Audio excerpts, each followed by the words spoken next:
So welcome along today to what I'm going to call Coolant Corner. You know what? I reckon coolants are one of the most misunderstood fluids in a motor vehicle. So there is plenty to learn about them, believe me. So what is coolant? Well, effectively, it's a fluid that you typically mix with water that you put in your cooling system that helps control your engine temperature, which I can tell you is great for both engine performance, but more importantly, engine longevity. So something you need to think about. Now, in our country, it's an Australian standard, coolants come in type A and type B. Now type A includes inhibitors, which are for rust and scale, they inhibit those things, and it has anti-freeze and anti-boil qualities, which is typically a glycol, which will help raise the boiling temperature or lower the freezing temperature. So very handy as we go through the seasons.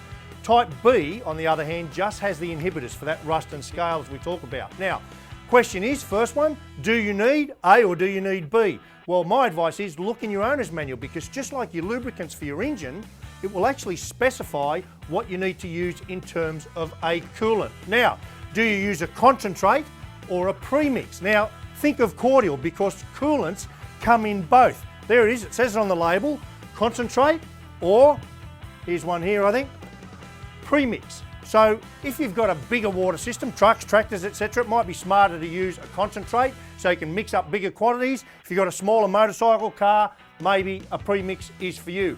What is the ratio? Well, typically you would mix it up in a bucket, say, or whatever. Coolant to water, you'd use about 33 to 50% coolant as the ratio, and you'll be on the money.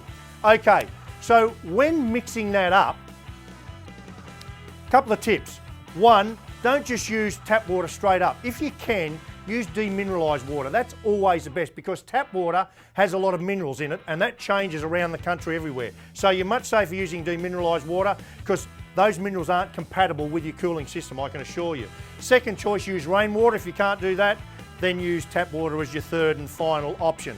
Finally, I just want to talk about compatibility, because what you see here is a whole raft of colours, but all coolants are not compatible. The colours are driven largely because manufacturers call for a whole raft of coolant specifications, which in turn has sort of driven a whole raft of colours. So don't just go mixing them up. My advice to you, if you don't know, dump what's in your car, that's pretty easy. Even use a flushing compound that Penrite make so you can neutralise what's in there, and start again, know what's in there, log it down in your owner's manual, just so you know what, same as what you know what lubricant you use, know what coolant you use. So very important to understand that compatibility. Now, as you can see here, this is not even all of Penrite's range. They do more than this, and I think that tells you volumes about the importance of understanding your coolant. And think of it, as I say, just like lubricant.